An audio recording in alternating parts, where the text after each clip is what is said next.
Welcome. In this quick and easy tutorial, I'll be showing you how to install TikTok or the TikTok app on your iPhone. Right, if you found this video helpful, please leave a like and subscribe to the channel for more such tutorials. Now, first up, you're going to want to find your App Store. Okay, so tap on App Store, and then in here, use the search bar at the top, and then go ahead and type down TikTok.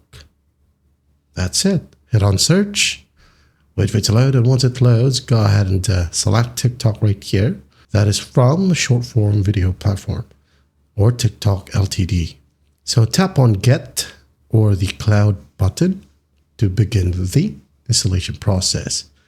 And after that, just wait for it to fully install.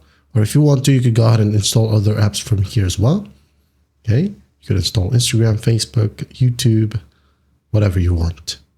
So let's just wait for it to fully install. And after that, you can now go ahead and tap on Open and just log in with your account. Okay, as you can see, it is now done. So you just basically tap on Open, log in with your account, and enjoy TikTok. That is how you install TikTok app on your iPhone. I hope this video helps, and I'll see you in the next one.